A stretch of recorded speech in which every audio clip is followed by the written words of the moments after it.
The day the sun dimmed. The sun sat high above the hills of Edup, a peaceful village nestled among red clay roads and whispering trees. It was the kind of village where everyone knew each other by name and by rumor.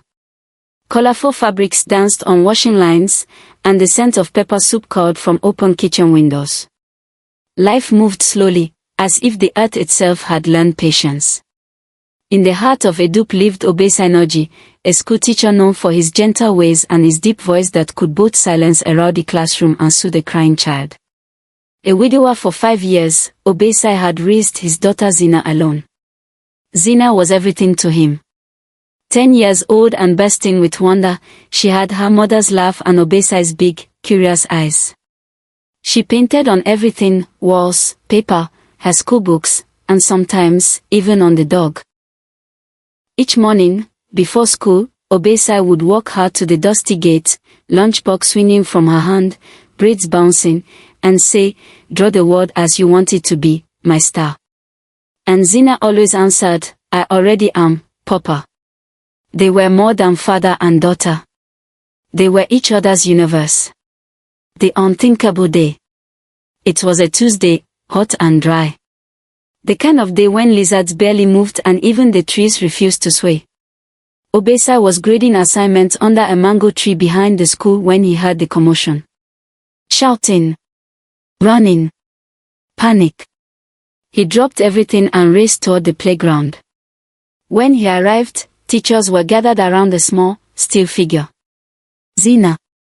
Lying motionless beneath the jungle gym, eyes closed, blood trickling from her temple. Time collapsed. Obesai remembered screaming. He remembered lifting her into his arms and running. He remembered her hand slipping from his, like water through his fingers. At MBA General Hospital, the doctor's words cut through him like a machete through cassava stem. She fell, the doctor said gently. A freak accident. She hit her head. We tried, but... The world stopped. Obesai didn't remember walking home. He didn't remember the burial arrangements. People came with food, prayers, and pity, but their words were empty sounds behind a storm of grief. Whispers beneath the morning. Days passed like ghosts, silent and cold. But something gnawed at Obesai's soul. Zina's body had bruises on her arms, too many. Not from one fall. Not natural. He remembered seeing soil under her tiny fingernails. She hadn't played in the dirt that morning. She'd worn her white sandals. Clean. He remembered how the hospital staff avoided his eyes. How the village nurse, Auntie Ino, had whispered, "Some things don't make sense, Obesai, but people don't like questions here." That stuck with him. So did the quiet mamas at the wake. Old women shaking their heads, one muttering, "That child saw something." Obesai's mind turned those moments over and over until sleep became a stranger. And then, a thought crept in. Wild. Mad, unthinkable. But grief has a way of turning mad thoughts into necessary ones. The camera. 3 days before the burial, Obesai made a trip to the nearest town market. He bought a tiny, battery-powered camera, one meant for wildlife recording. Small. Silent. Almost invisible. Back home, with trembling hands and a pounding heart, he opened Zina's coffin. Her face was peaceful, too peaceful. Too pale. Her lips had a shade she never wore in life.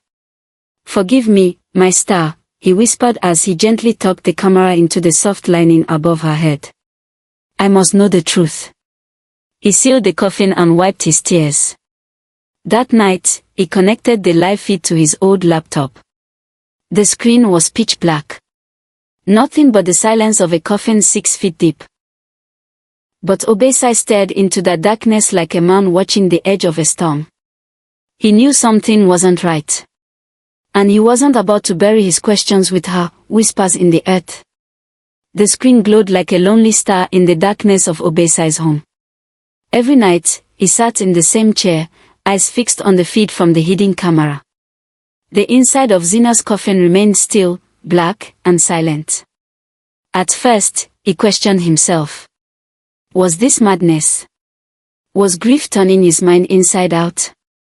But something deep in his bones, the same place a father's instinct lives, refused to rest. And then, one night, the silence ended. The first shift. It was the seventh night. Obesai had dozed off, head slumped on his hand, when a soft sound jerked him awake. A scraping. Like fingernails brushing wood. He sat up. The camera feed trembled, barely. A flicker, like movement in the corner of the frame. Then stillness again. He rewound. Played it again. Yes. Something had moved. And then, a murmur. So faint he almost missed it. A whisper in the old village dialect, one Zina never knew. Gently. Just enough. They won't know. Obesai's skin crawled. He leaned in so close to the screen he could see the grain in the coffin fabric. The whispers in the dark. The next few nights were worse. The whispers became clearer, still low, muffled, but unmistakably real. One voice asked, "Did you remove it?" Another answered, "Switched already." "He'll never check." Obesai paused the video. His hands shook. Switch what? Removed what? This wasn't equipment malfunction. This wasn't his mind playing tricks. He wasn't watching the dead, he was watching the living do something they had no right to do. His daughter's body wasn't alone. The village grows cold. Obesai couldn't keep it in. He began asking questions, quietly at first. A casual conversation with the funeral home director. A hushed word with the nurse who'd cleaned Zina's body. A visit to the gravedigger. And each time, he was met with avoidance. Shrugs. Excuses. Sudden forgetfulness. People began to look at him differently. The greetings became shorter. Colder. One afternoon, he overheard two women whispering at the well. "Still watching that coffin," they say. "He should let the dead rest. Spirits don't like to be stared at." Later that week, someone left a small calabash bowl at his doorstep, filled with ash and feathers. A warning. The disturbing truth. Obesai returned to the footage one stormy night, wind howling like wolves outside. And there it was. Clear as breath. Two hands. Gloved. Pale under the camera's dim view. A shadow leaned over Zina's body, blocking the lens briefly. A voice whispered something unintelligible. The hands reached down and lifted her. Not her whole body, just her head and shoulders. A flicker of white cloth slipped into frame. Something was taken. Something was placed. Obesai's heart pounded. He watched it again. And again. They had disturbed her. They had done something to her. He slammed the laptop shut and sat back in the darkness, eyes wide with terror and fury. Zina had not been allowed to rest. Someone had tampered with her after death. And Obesai wasn't imagining it. He had proof. The keeper of the graves. The days after the video were a blur of fear and fury. Obesai barely slept. He lived in a haze of coffee and paranoia, replaying the grainy footage over and over, memorizing every unnatural movement. The way Zina's body had shifted. The shadows that shouldn't have been there. And worst of all, the voices. Remove it. They won't know. Just switch it, quick. That last word echoed in his skull like a drumbeat, switch. He needed answers. The blind man by the graves. Obesai's search led him to the far end of Edup, the part of the village even goats avoided. There, beyond the crooked fence and rusted gate, stood the ancient cemetery. The earth smelled of rain and iron. That's where he met Elder Boko. No one remembered when Boko had arrived in Edup. Some said he was born blind, Others claimed the spirits took his sight in exchange for vision of another kind. He wore tattered robes, his hair grey as ash, and he moved with a carved ebony staff that tapped out a rhythm like a heartbeat. "You seek what lies beneath," Boko said without Obesai even speaking. Obesai paused. "You know who I am. I hear the whispers. I smell the truth burning on your skin. You placed a watcher with your child." Obesai swallowed hard. "I had to. You were right to." Boko tilted his head, his milky white eyes locking with Obesai's soul. "There are secrets buried deeper than coffins in this village." Obesai felt a shiver trace his spine. "What secrets?" "The things they buried." Boko led Obesai to a stone bench between two overgrown tombs and began to speak in slow, deliberate tones, as if each word was measured in spirit weight. "Many years ago, this village made a bargain. Not with men. With those before men. There are people, hidden hands, who traffic not just in bodies, but in souls. To them, a child like yours is currency." Obesai's fist clenched.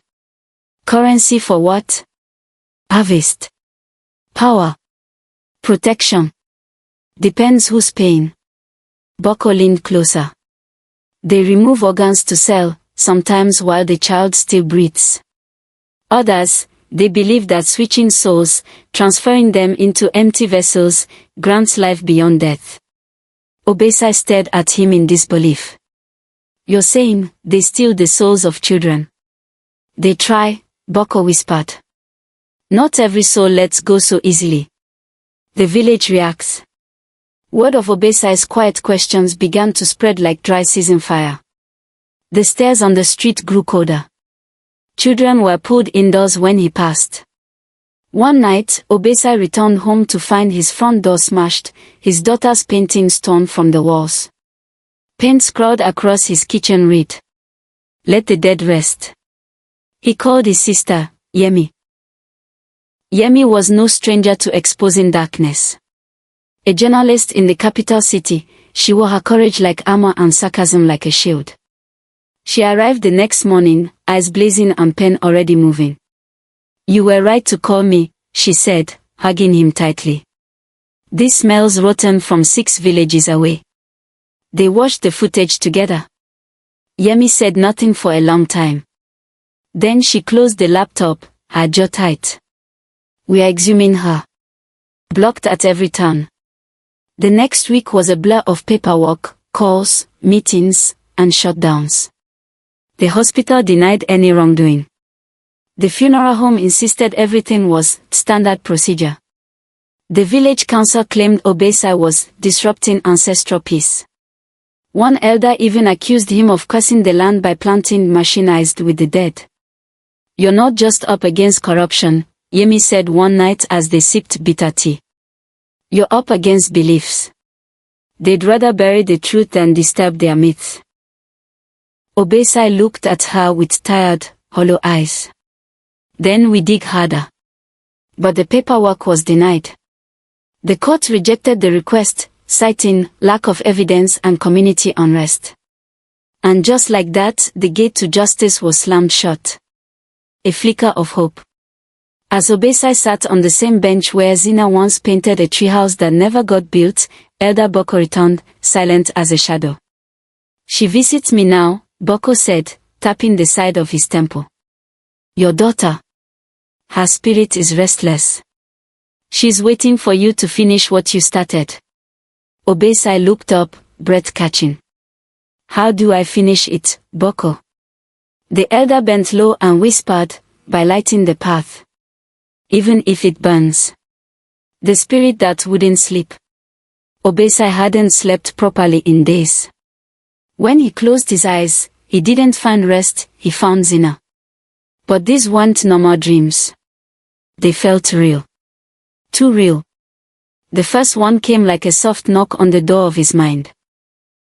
Zina stood barefoot in a misty forest, wearing her favorite yellow dress, the one she'd begged him to let her wear to school even though it had a dew stain.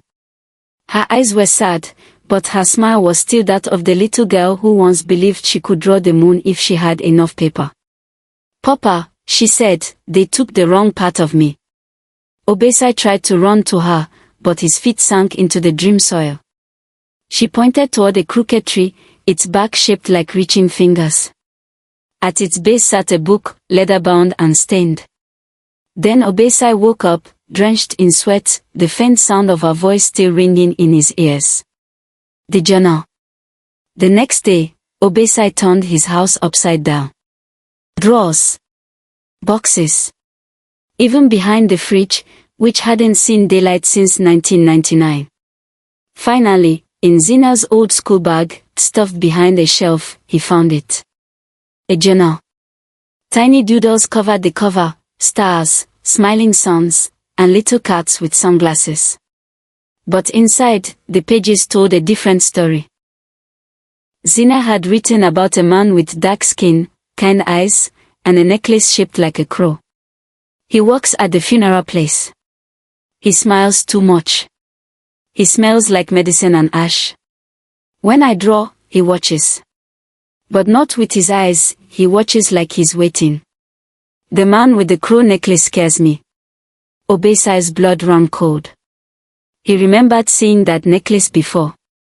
At the funeral home. The man who had adjusted Zina's coffin lining before they closed the lid. The whisperer breaks. Yemi, meanwhile, had been on a tear through dusty records and employee lists like a one-woman tornado of truth. She finally found Kojo, a former undertaker who had left town quietly 2 years prior. He agreed to meet them in a rundown eatery an hour outside a dupe. The man was nervous, fingers twitching, eyes darting like he expected to be followed. "What we did, we were told it was for tradition," he began, avoiding Obesai's gaze. "They called it cleansing. Ritual purification," they said. But it wasn't that. "Not really." Obesai leaned forward. "What was it?" Kojo exhaled shakily. "They tampered with bodies. Took parts. Sometimes organs. Sometimes bones. All for spiritual currency. For power. And they used children the most." "Why children?" Yemi asked, voice tight. "They said children are purer. Easier to weave." The weaver. Later that night, Boko returned, his steps slow but deliberate. "You've seen her, haven't you?" he asked Obesai. Obesai nodded. "She's showing me things. Living signs." Boko sat, running his hand along the dirt like he was reading the earth's palm. "Then you must know the story of the weaver." Obesai shook his head. So Boko told him. Long ago, before Edup had its name, there was a spirit called Njukwenwuyakpo, the weaver of threads. It moved silently through villages, stealing the threads of innocent souls, children, mostly, and stitching them into its own twisted tapestry of immortality. It could only thrive when the truth was buried with the bones, when the living chose silence over justice. "But a spirit can't do it alone," Boko said, voice low. "It needs help. From the living. From greedy men in high places. The crow man's master." The next day, Yemi returned with her eyes glowing like storm clouds. "I traced the necklace," she said, slapping down a photograph on the table. The man wearing it was standing beside none other than Chief Olemite, the beloved elder of Edup. Smiling. Arm over his shoulder. "Not just involved," Yemi whispered. "He's the one orchestrating it." Obesai stared at the picture, his pulse roaring in his ears. Chief Olemite, the same man who gave a tearful speech at Zina's funeral. The same man who told Obesai, "Grief makes us imagine strange things." Kojo confirmed it later. He funds it. Protects it. He is the weaver's voice in this world. Justice from beneath the soil. Obesai stood before a room of flickering cameras and raised microphones. His hands shook, but not from fear. From purpose. Behind him sat Yemi, her notebook full, her heart fuller. Kojo stood to one side, hood low, voice ready. They weren't just 3 people anymore. They were a storm. On the laptop before them, Obesai played the video. The grainy footage showed Xena's coffin. The shadows. The whispers. The hands. Then Obesai read aloud from her journal, Xena's words about the man with the crow necklace. Kojo followed with his confession, voice cracking under the weight of guilt and relief. Then came the photograph. Chief Olamide. Smiling. Caught. Exposed. The uprising. The video swept through Edup like fire through dry cane fields. People wept. They screamed. Some denied it. Others remembered too much. Funeral home workers vanished overnight. The building was torched by unknown hands before dawn. At sunrise, a crowd gathered outside Chief Olamide's compound, hundreds of villagers, old and young, fists clenched, eyes burning. Justice for Xena. They chanted. Let the dead speak. Olamide tried to flee. He slipped out the back gate in plain clothes, thinking he could fade into the crowd.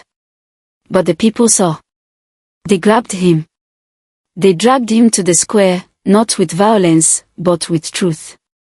They surrounded him with candles, with Xena's drawings, with signs that read, "No more secrets buried." It was Yemi who stepped forward. "You buried our trust," she said, voice like thunder wrapped in velvet. "But now we bury your lies." A burial of peace. 2 nights later, under the light of a full moon, Elder Boko led a procession through the graveyard. Obesai walked at the front, holding Xena's final drawing, himself and Xena under a baobab tree, their hands still joined. It had been found folded inside her pillowcase, untouched. The villagers followed in silence, carrying lanterns and offerings. Xena's coffin was carefully lifted, the camera respectfully removed.